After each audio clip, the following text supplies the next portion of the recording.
에베소서 4장 26절 27절 우리 다 같이 합독합니다. 분을 내어도 죄를 짓지 말며 해가 지도록 분을 품지 말고 마귀에게 틈을 주지 말라. 아멘. 오늘 말씀의 제목은 뭘 절제하라 그럴 것 같아요? 따라합시다. 분노를 절제하라. 제가 여러 번 설교 시간에 언급을 했기 때문에 웬만한 분들은 다 아시리라 생각합니다만은 김형석 교수님 아시죠?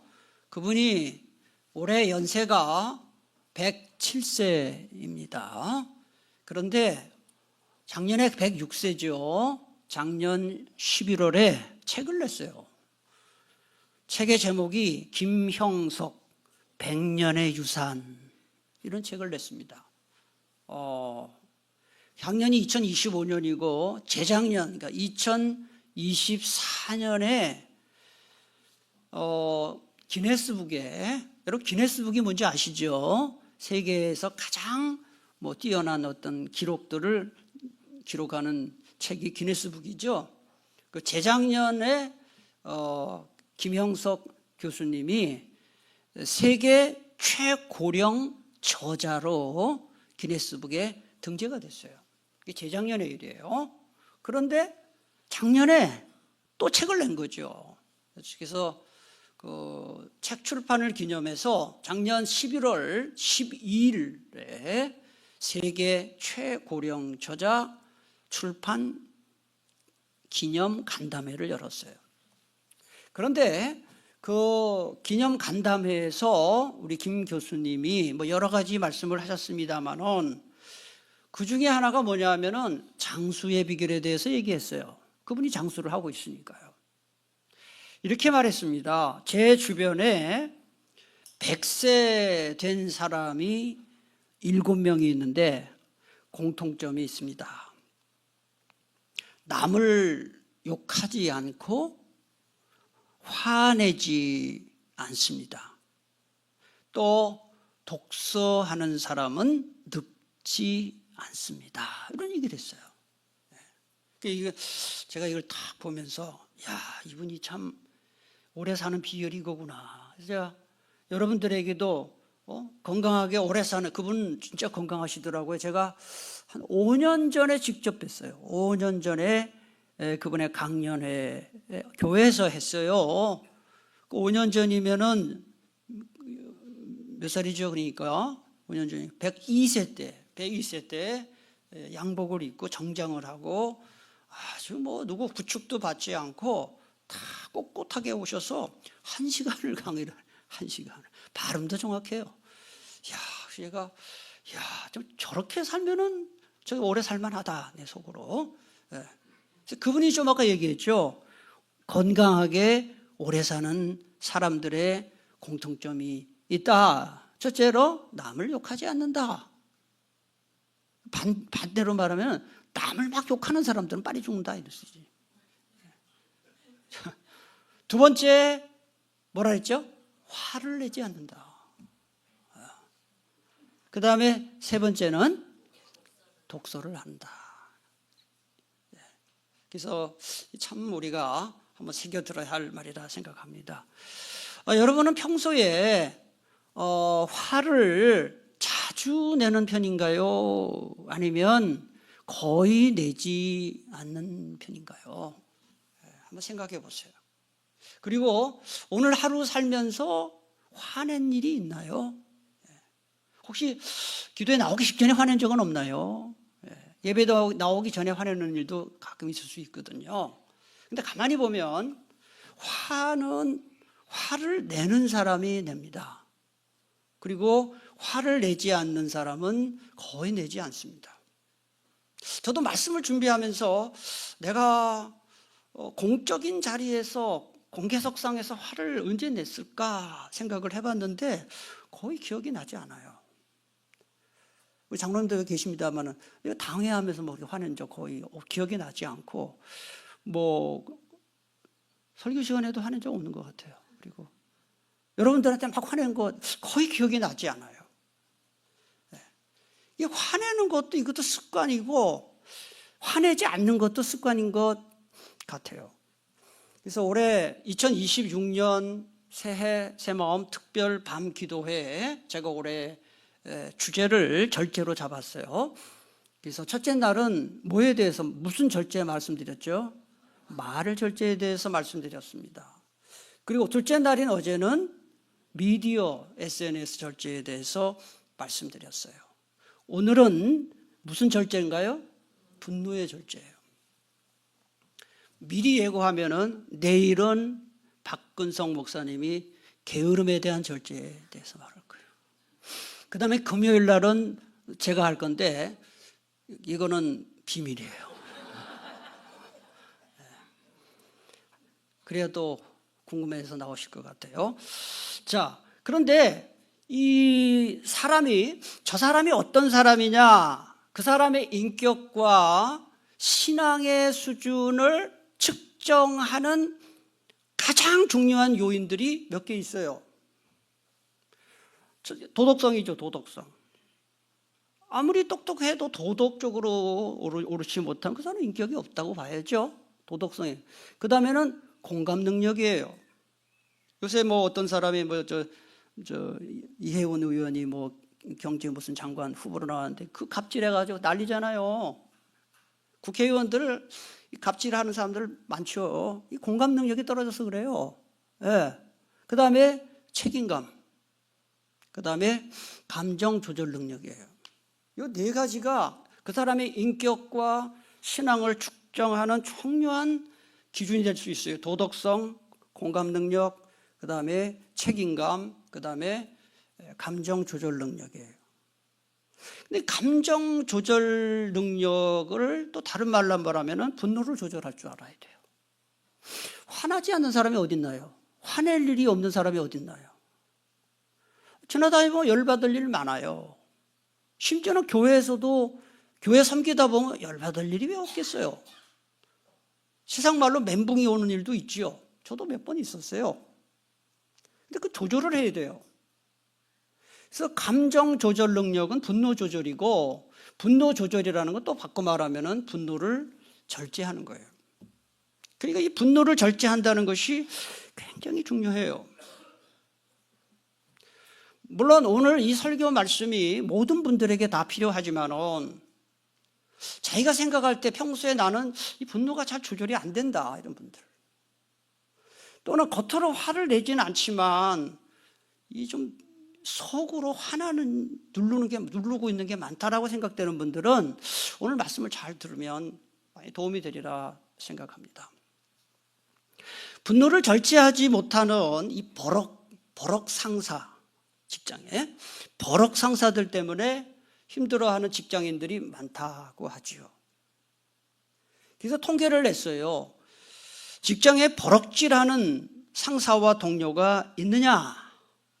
이런 질문에 대해서 82%가 있다고 대답했어요. 여러분 직장 한번 잘 생각해 보세요. 버럭질하는 상사 딱 떠오르는 인물 누구 있습니까? 생각해 보세요.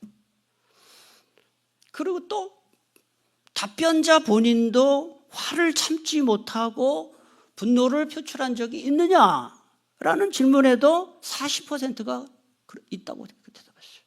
그러니까 버럭질하는 상사가 동료들이 80% 되고 82% 되고, 그렇게 대답하는 나도 화를 낸다 이렇게 대답한 사람이 40%예요. 여러분, 우리 직장이라는 게 우리 삶의 대부분의 시간을 직장에서 보내지 않나요? 집에서 보내는 시간이 적잖아요. 그런데 그 직장에서 이렇게 열받을 일이 많고 화내는 사람들 때문에 스트레스를 자꾸 받다 보면 어떤 일이 생깁니까? 소화가 안 되겠죠. 그리고 뒷목이 뻣뻣해서 그것 때문에 한의원 다니는 사람들이 많다, 직장인들 가운데. 그런 이야기가 있습니다. 미국 건국의 아버지라 불리는 벤저민 프랭클린이라는 분이 이런 이야기를 했습니다. 분노에는 항상 이유가 있다. 하지만 선한 이유는 거의 없다 그랬어요. 화내는 사람들이 다 화낼 이유가 있어요. 자기가 난 이래서 화가 난다고 아무리 미사역으로 변명을 해도 분노는 추한 거예요. 그리고 분노는 해로운 것이죠. 분노하는 사람의 마음속에는 성령님이 계실까요? 마귀가 있을까요? 마귀가 있는 거예요. 틀림없어요. 뭔가 마음속에 팍 분노가 있다? 마귀예요, 지금. 그리고 여러분, 분노하는 사람의 표정에서 마귀를 볼 수 있어요. 마귀 보러 지옥까지 갈 거 없어요. 막 불같이 화를 내는 사람의 그 얼굴이 바로 그게 마귀 얼굴이에요. 이렇게 말하는 우리 자신, 여러분 자신도 막 불같이 화를 낼 때 그 표정 누가 사진 찍어보세요. 그게 마귀예요, 마귀. 그래서 이 마귀의 역사 중에 하나가 사람으로 하여금 막 분노하게 만들어요. 분노하게. 그래서 분노는 이 마음의 지뢰밭과 같다. 누가 그랬어요? 여러분 지뢰밭을 걸으면 이게 얼마나 이게 위험한 일입니까? 조마조마하죠. 네. 그래서 늘 막 화를 잘 내는 사람이 가족인 경우에는 그 가족들이 늘 불안한 거예요. 지옥이 따로 없어요. 늘 화를 내는 사람하고 같이 사는 그 집이 그게 지옥이에요. 네. 지옥이 따로 없다니까요. 늘 화를 내는 사람이 있는 공동체에 속한 뭐 학교도 그렇고 직장도 그렇고 뭐 교회도 그래요. 별것도 아닌 일 가지고 자꾸 화내고 뭐 주차하다가 화내고 주차 관리하시는 분들이 가끔 그러시더라고요. 요새는 나 말 못 들었는데 막 주차 뭐 이렇게 똑바로 하라고 그러면 막 뭐라 그런대요. 그게 뭐 화낼 일이에요. 그게 주차 똑바로 하면 되지. 네? 이게 참 이게 보통 일이 아니에요. 보통 일이. 그래서 늘 이런 이 화를 내는 사람의 공동체에 속한 사람들은 어떻습니까? 벗어나고 싶지요. 탈출하고 싶지요. 공든탑이 무너지냐는 말이 있는데 공든탑이 무너집니다. 특히 인간관계가 그렇습니다. 이 인간관계라는 것은 유리컵과 같아서 조금만 충격을 주면은 금이 가거나 깨집니다. 인간관계 깨지는 건 순간입니다, 여러분. 부부 사이에서도 아무리 사이가 좋은 부부라도 말 한마디 잘못하면 3초의 말이 30년 갑니다. 예? 인간관계 깨지는 거 순간입니다. 그 중에 하나가 분노입니다. 분노. 그래서 전도서 7장 9절에 보면 성급하게 화를 내지 말아라. 그건 누가 하는 거라 했습니까? 바보들이 하는 짓. 이게 성경에 나오는 얘기예요.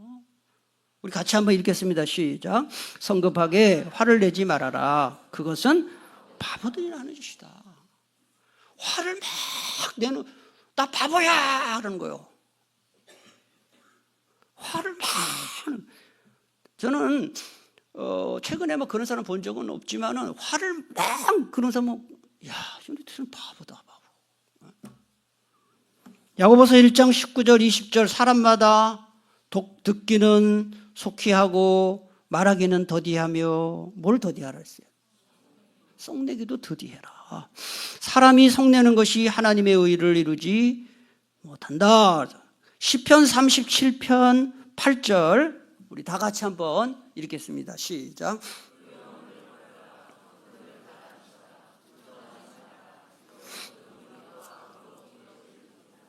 노여움, 격분 뭐 이런 거. 자, 이렇게 화내는 게 나쁘다 이거 다 알아요. 화내는 게 좋아서 내는 사람은 없어요. 오늘은 그래서 어떻게 해야 이 분노를 절제할 수 있을까? 세 가지 말씀을 드리고 이 말씀을 듣고 여러분들이 그 말씀 붙들고 기도했으면 좋겠습니다. 오늘 본문이 세 가지 답이 다 나와요. 자, 26절에 보니까 자, 에베소서 4장 26절 그 앞부분만 보겠습니다. 분을 내어도 그 다음에 뭐라고 나와요? 분노는 해로울 뿐만 아니라 뭐가 된다고요? 죄가 되는 거예요. 죄라는 거는 하나님이 싫어하는 거거든요. 그래서 우리가 분노가 이렇게 치솟을 때, 내가 지금 죄를 짓고 있구나. 그거를 기억하는 거예요. 내가 지금 죄를 짓고 있구나. 그런데 여러분, 에베소 4장 26절을 쫙 보면서 제가 드는 생각이, 화내지 말아라, 분내지 말아라, 이래야 될 것 같은데, 오늘 26절을 보면은 뭐라고 되어 있나요? 분을 내어도 이렇게 되어 있어요. 여러분, 분내지 말아라 이렇게 하지 않고 분을 내어도 죄 짓지 마라. 그게 무슨 뜻일까요? 죄가 되지 않는 분노도 있다, 그 얘기예요. 분내어도 되는 것도 있다. 죄되지 않는 분노가 있다, 이런 뜻이죠. 그런 분노가 무슨 분노일까요? 여러분 아시죠? 거룩한 분노예요. 의분. 시편 97편 10절에 보니까 여호와를 사랑하는 너희여 그랬어요. 그 다음에 뭐라 그랬습니까? 악에 대해 분노를 해야 돼요. 그런데 이 의로운 분노를 내는 데는 엄청난 용기가 필요해요. 왜냐하면 불의한 일을 보고 잘못 나섰다가는 손해볼 일이 많기 때문에 그래요. 제가 좀 오래된 얘기입니다만은, 제가 신학교 다닐 때, 신학교 3년, 제가 대학원 3년 다닐 때, 제가 이미 여러 번 간증 시간에 얘기했죠. 제가 총장님이 추천을 받아가지고, 주기철 목사님 장학금을, 3년 장학금을 받았어요. 그런데 대학교 신대원 대학원 3학년 때 졸업반 때 총장 물러가라는 데모를 1년 동안 했어요. 총장에 대해서. 총장이 좀 큰 비리가 발견되고 해가지고, 그래가지고 신대원 3학년 때 그 데모를 하는데, 제가 3학년 졸업반이에요. 그래서 그 비상대책위원회라고, 항상 정당에서도 비상대책위원회 하잖아요. 비상대책위원회를 조직했어요. 제가 우리 반이 3학년 4반인데, 제가 4반인데 3학년 졸업하면 그 다음에 무슨 시험이 있는지 여러분 모르시죠? 신학교 졸업하면 무슨 시험인지, 목사 되기 전에 강도사고시가 있어요. 근데 강도사고시 때 면접이 있어요. 우리나라 고시 시험 볼 때 대학 시위 전력이 있으면 고시에서 떨어뜨리는 것처럼, 외모고시, 행정고시 이런 데서 교단에서도 데모를 앞장서는 사람은 강도사고시 떨어뜨리는 전례가 있어요. 그러니까 우리 반에 아무도 비상대책위원회 반대표 안 나오는 거예요. 그 총장 물러가라는 그 데모인데, 저는 총장이 추천해서 장학금 받았거든요. 근데 내가 대표로 나갔어요. 그래서 강도사고시 떨어졌어요. 그런데 너무 많이 떨어뜨려서 그 해 다시 시험 봤어요. 그래서 붙었어요. 제가 자랑하려고 얘기하는 게 아니라, 옳은 일을 하려고 그러면은 굉장한 손해가 따르는구나. 그 각오하지 않고는 안 되는구나 하는 걸 그때 내가 깨달았어요. 어쨌든 그러니까 사람들이 의분, 명백한 죄악을 보고도 저걸 죄라고 얘기하지 않는 것은 죄를 방조하는 거예요. 교회에 대해서 막 사람들이 돌을 던지고, 정당한 교회에 대한 비난은 받아야 되지만 말도 안 되는 비난을 할 때는 아니라고 얘기를 해야 돼요. 여러분 직장에서 혹시 잘 알지도 못하면서 교회에 대해서 교회가 어떻고 저떻고, 정당한 거는 인정을 해야 돼요. 그래, 우리가 잘못한 부분이 있다. 근데 정당하게 안 하는 경우가 많아요. 목사들은 다 사기꾼이고, 그러면 여러분 우리 교회 목사님 사기꾼 아니라고 이 말을 해야 돼요. 그냥 가만히 있으면 안 되는 거예요. 교인들 다 뭐 우리 교회 안 그래? 그는 그거 좀 대항을 해야 되는데 그냥 가만히 있어요. 왕따 당할까 봐. 누군가 왕따 당하는 사람이 있을 때는 왕따를 그치게 해야 되는 거예요. 주변에서. 네. 그리고 동성애가 분명히 성경은 죄라고 얘기하는데 요새 젊은 애들은 동성애를 죄라고, 왜 죄입니까? 그게 성적 취향이지. 죄는 죄라고 얘기를 해야 되는 거거든요. 모르겠어요. 앞으로 우리나라에 그런 일이 없기를 바라지만은 이상한 성평등법이 국회에서 통과되면은 강단에서 동성애가 죄라고 설교하면은 벌금을 내든지 감옥에 집어넣든지 한다. 이미 미국이나 뭐 영국이나 뭐 이런 데 많이 그렇게 하고 있잖아요. 동성애를 죄라고 얘기하면 벌금 내고 심지어는 체포가 되잖아요, 목사들이. 장담은 할 수 없지만 설령 그런 법이 통과된다 해도 저는 거기에 대해서 분명히 얘기하고 싶어요. 동성애는 죄예요. 아멘이십니까, 여러분? 아니, 성경이 죄라고 하면 죄인 거지. 나라에서 법을 만든다고 그게 죄가 아닙니까? 죄지요.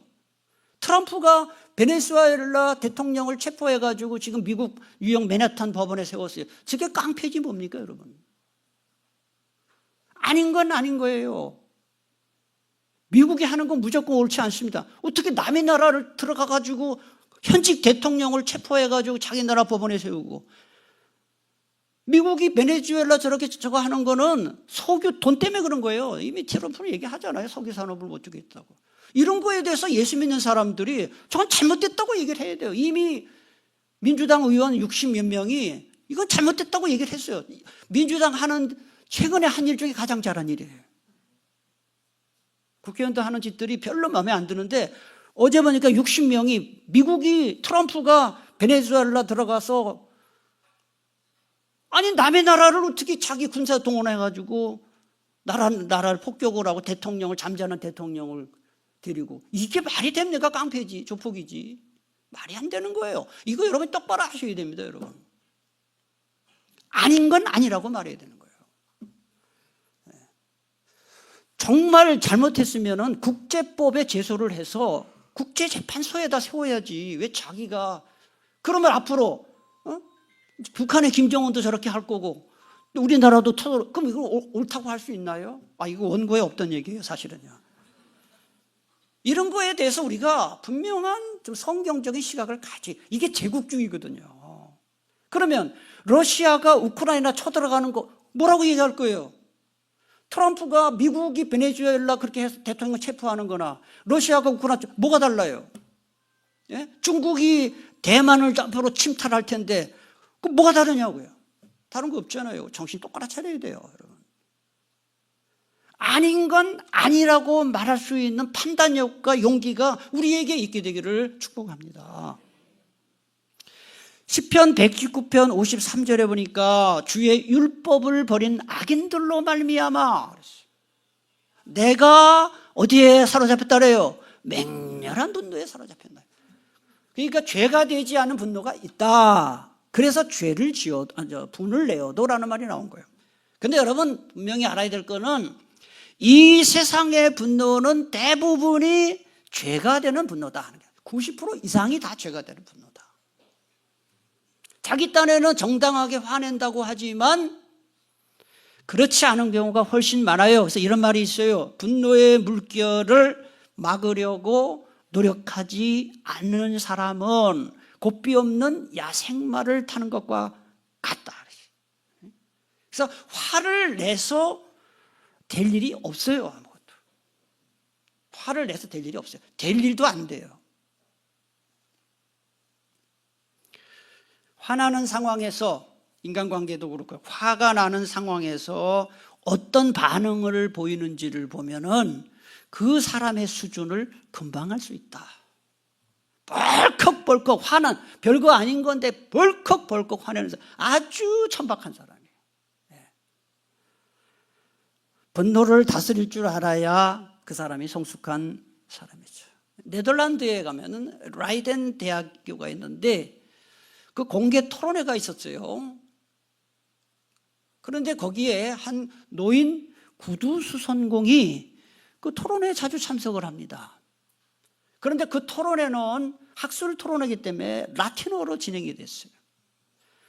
노인 구두수선공이 뭐 라틴어를 알겠어요? 모르죠. 근데 매일 참석하는 거예요. 그러니까 그 친구가 보다 못해서 야 친구야 라틴어도 모르면서 뭐 이렇게 토론에 가서 그렇게 자꾸 그러냐 알아듣지도 못하면서 그랬어요. 그러니까 노인이 이렇게 대답합니다.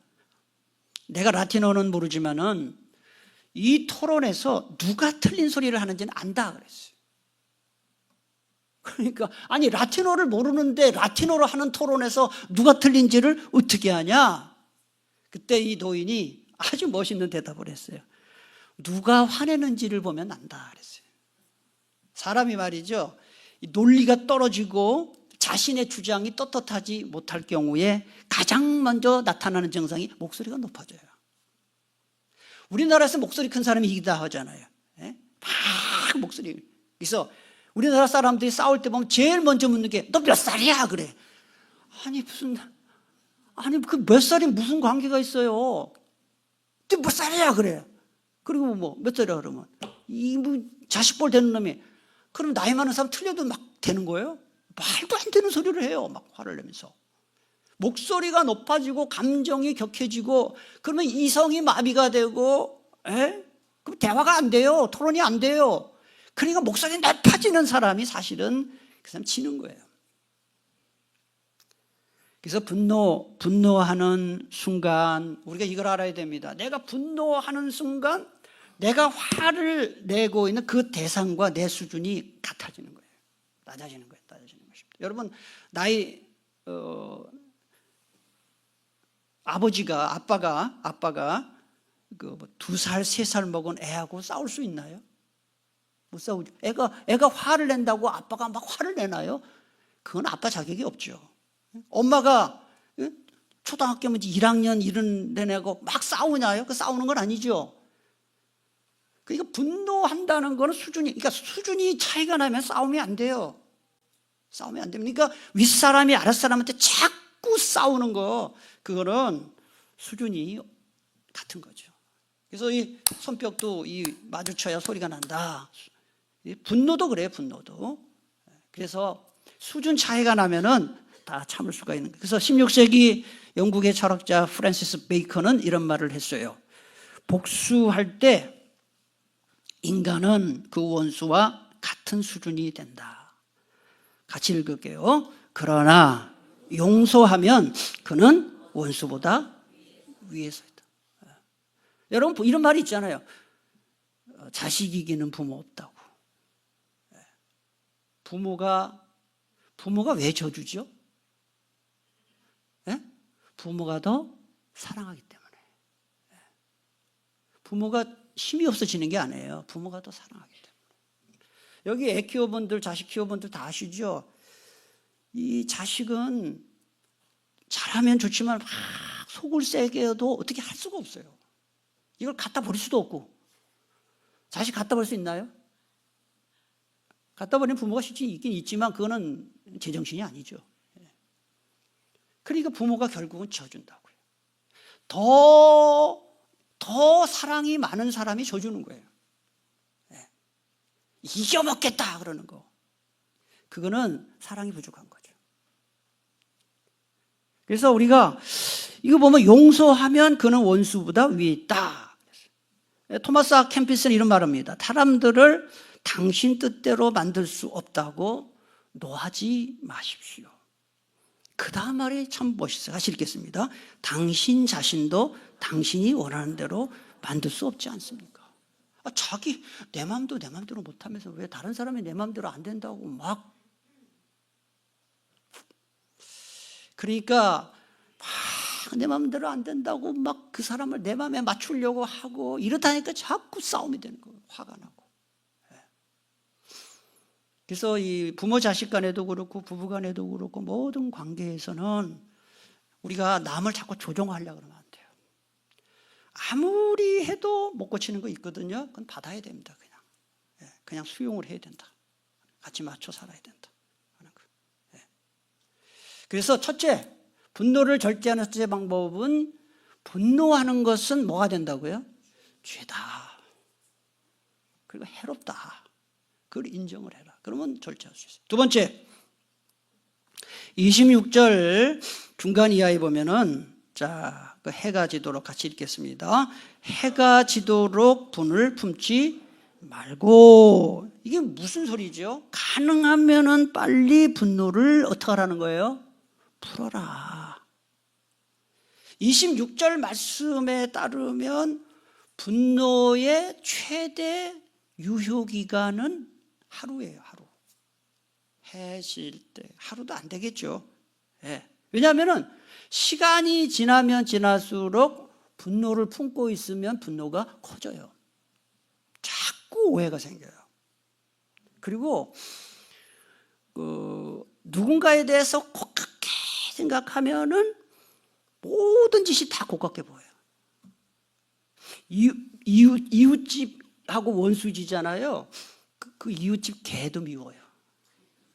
그래서 이웃집 개 만나면 그냥 발길질한다 그러잖아요.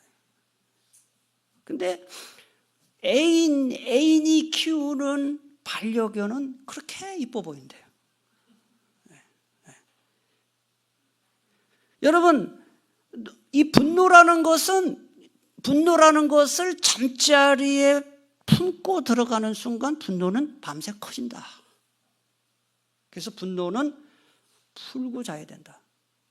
그래서 해가 지도록, 이게 옛날에는 전기가 없었어요. 그래서 해가 지면 깜깜했어요. 그래서 요새는 전기불이 있어서 화해를 더 안 해요. 늘 화나니까.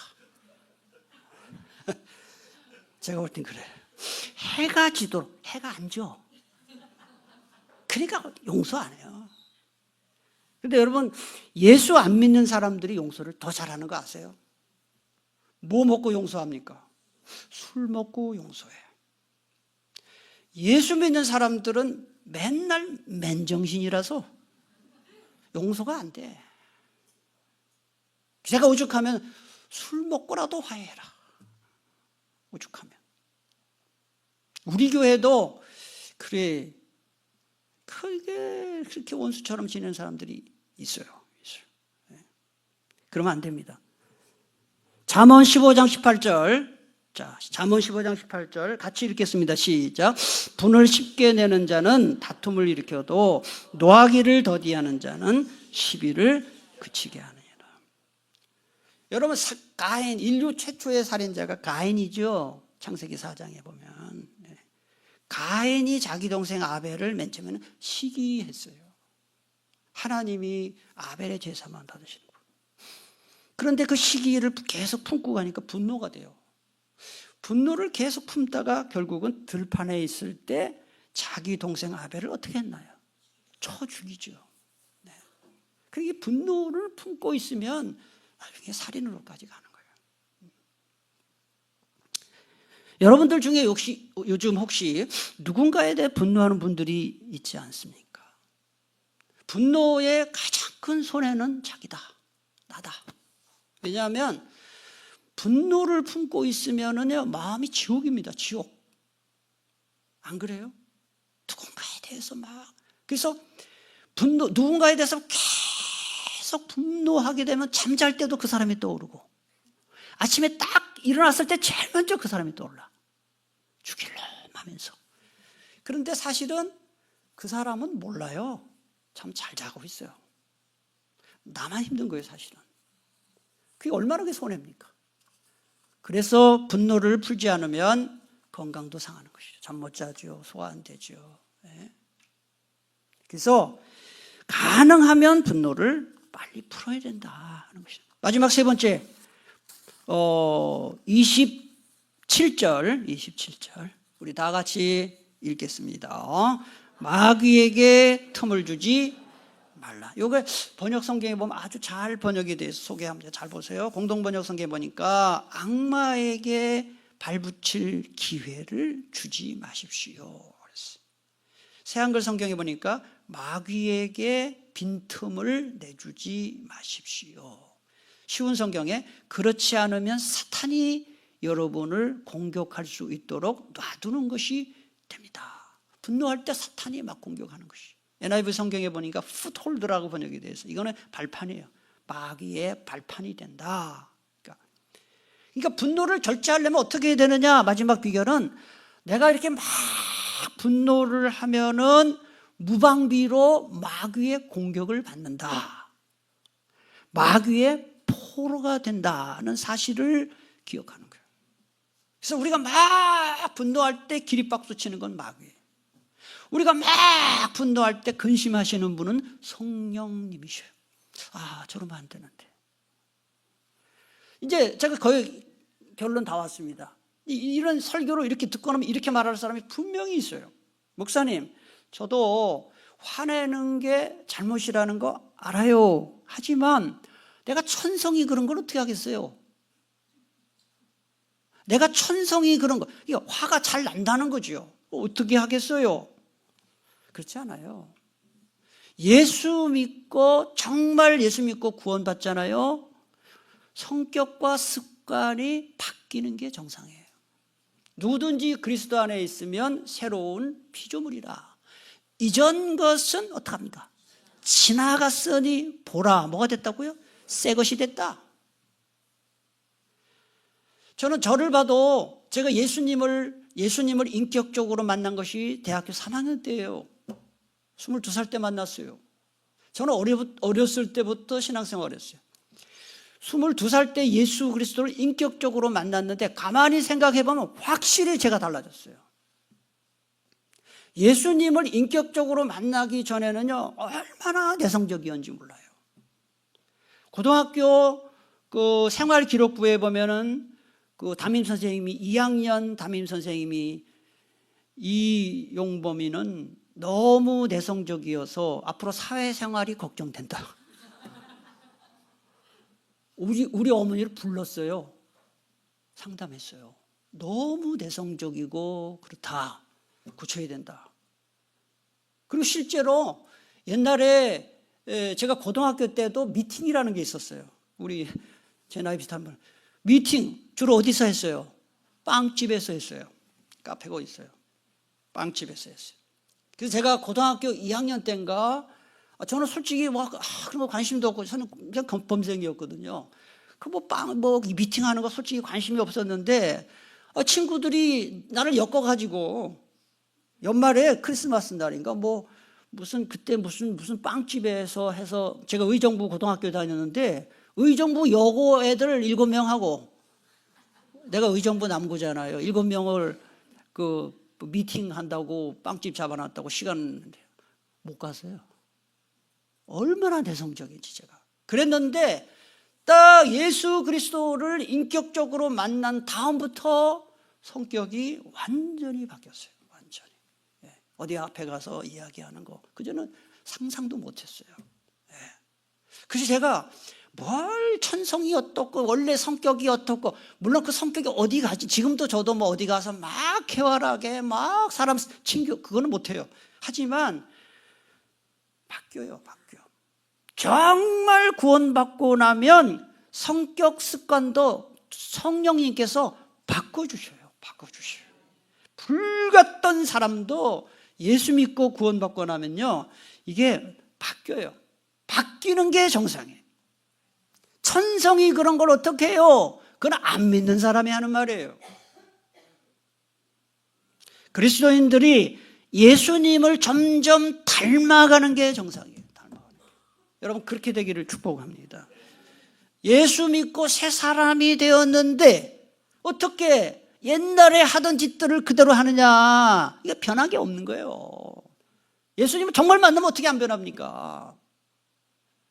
변화가 된다고요. 저는 저를 봐도 알아요. 그래서 여러분들이 오늘 이 말씀을 들으면서 목사님 나는 원래 성격이 불같고 이러니까 못 고쳐요. 그게 아니에요. 성령님을 만나면 다 변화되는 줄 믿으시길 바랍니다. 사도 바울이 예수님 믿는 사람들 죽이러 다니던 사람이잖아요. 그런데 하루아침에 예수님 만나고 선교사가 되잖아요. 왜 사도 바울만 그래야 되는 거예요? 왜 창녀가 막달라 마리아 창녀 몸 파는 여자가 예수님 만나고 성녀가 되잖아요. 왜 성경에 나온 사람만 그러나요? 네?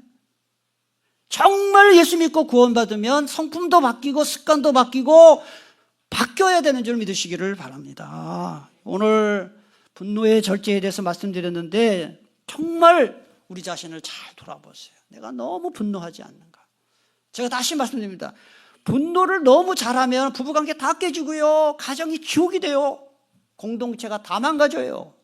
화나는 거 잘 절제해야 됩니다. 이 시간 말씀 생각하면서 기도를 할 텐데, 이 시간 기도할 때 이런 기도를 많이 하세요. 하나님 아버지, 제 습관을 고쳐주세요. 성격도 고쳐주셔요. 특별히 너무너무 쉽게 화를 내고, 화를 내지는 않더라도 마음속에 분노가 가득한 것들 다 물러가게 해달라고, 이 밤에 성령께서 내 마음을 바꿔달라고 기도하시기를 바랍니다. 분노하는 것은 죄다, 이걸 꼭 기억하시고 빨리 분노를 풀게 해달라고 기도하시고, 예수님을 닮아가게 해달라고 기도하시고, 마귀의 포로가 되지 않게 해달라고 기도하시고, 마음속으로 용서하지 못하고 분노하고 증오하는 자 다 사라지고 용서하고 화목하는 사람이 되게 해달라고 우리 다같이 주님 부르고 통성으로 기도하겠습니다.